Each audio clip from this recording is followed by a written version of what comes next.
जय श्री कृष्णा। आप सभी का इस YouTube चैनल पर हार्दिक स्वागत है और आप सभी को निर्जला एकादशी की हार्दिक शुभकामनाएं। तो शुरू करते हैं निर्जला एकादशी की कहानी। भीमसेन व्यास जी से कहने लगे कि हे पितामह, भ्राता युधिष्ठिर, माता कुंती, द्रौपदी, अर्जुन, नकुल और सहदेव आदि सब एकादशी का व्रत करने को कहते हैं, परंतु महाराज मैं उनसे कहता हूँ कि भाई मैं भगवान की शक्ति पूजा आदि तो कर सकता हूँ, दान भी दे सकता हूँ, परंतु भोजन के बिना नहीं रह सकता। इस पर व्यास जी कहने लगे, भीमसेन, यदि तुम नरक को बुरा और स्वर्ग को अच्छा समझते हो तो प्रति मास की दोनों एकादशियों को अन्न मत खाया करो। भीम कहने लगे, हे पितामह, मैं तो पहले ही कह चुका हूँ कि मैं भूख सहन नहीं कर सकता।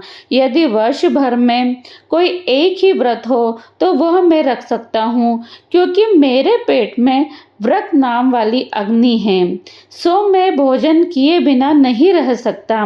भोजन करने से वह शांत रहती है, इसलिए पूरा उपवास तो किया, एक समय भी बिना भोजन किए नहीं रह सकता। अतः आप मुझे कोई ऐसा व्रत बताइए जो वर्ष में केवल एक बार ही करना पड़े और मुझे स्वर्ग की प्राप्ति हो जाए।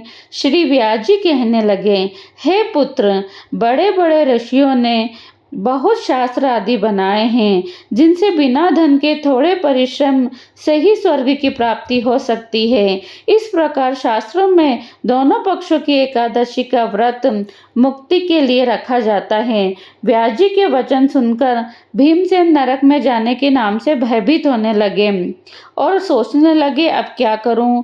मास में 2 व्रत तो मैं कर नहीं सकता। हाँ, वर्ष में एक व्रत करने का प्रयत्न अवश्य कर सकता हूँ। अतः वर्ष में एक दिन व्रत करने से यदि मेरी मुक्ति हो जाए तो ऐसा कोई व्रत बताओ। ये सुनकर व्यास जी कहने लगे कि वृषभ और मिथुन की संक्रांति के बीच ज्येष्ठ मास के शुक्ल पक्ष की जो एकादशी आती है उसका नाम निर्जला है। तुम उस एकादशी का व्रत करो।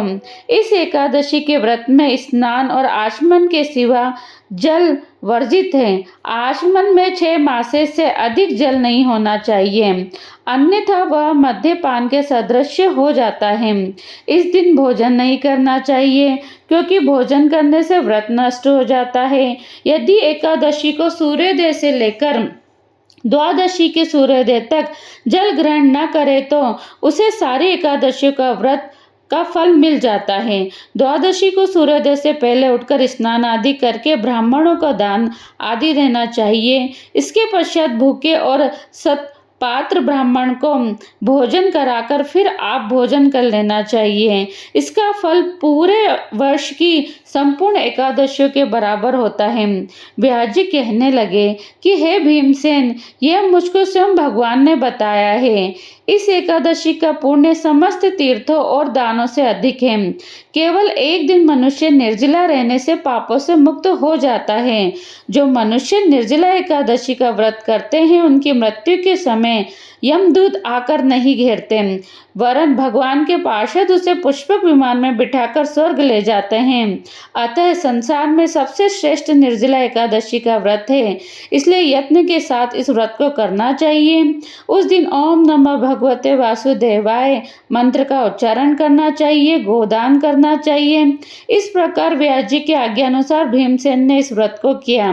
इसलिए इस एकादशी को भीमसेनी या पांडव एकादशी भी कहते हैं। निर्जला व्रत करने से पूर्व भगवान से प्रार्थना करें कि हे भगवान, आज मैं निर्जला व्रत करता हूँ, दूसरे दिन भोजन करूँगा, मैं इस व्रत को श्रद्धा पूर्वक करूँगा, अतः आपकी कृपा से मेरे सब पाप नष्ट हो जाए। इस दिन जल से भरा हुआ एक घड़ा वस्त्र से ढक कर स्वर्ण सहित दान करना चाहिए।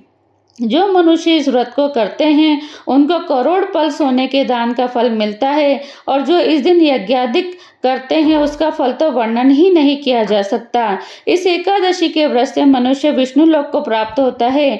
जो मनुष्य इस दिन अन्न खाते हैं वह चांडाल के समान है, वह अंत में नरक भोगते हैं। जिसने निर्जला एकादशी का व्रत किया है वह चाहे ब्रह्म हत्या हो, मद्यपान करता हो, चोरी करता हो, गुरु के साथ द्वेष किया हो, मगर इस व्रत के प्रभाव से स्वर्ग प्राप्त होता है। हे कुंती पुत्र, जो पुरुष या स्त्री श्रद्धा पूर्वक इस व्रत को करते हैं उन्हें अग्रलिखित कर्म करने चाहिए। प्रथम भगवान का पूजन, फिर गोदान, ब्राह्मणों को मिष्ठान दक्षिणा देनी चाहिए, जल से भरे कलश का दान करना चाहिए। निर्जला के दिन अन्न, वस्त्र, जूते आदि का दान भी करना चाहिए। जो मनुष्य भक्ति पूर्वक इस कथा को पढ़ते या सुनते हैं उन्हें निश्चय ही स्वर्ग की प्राप्ति होती है।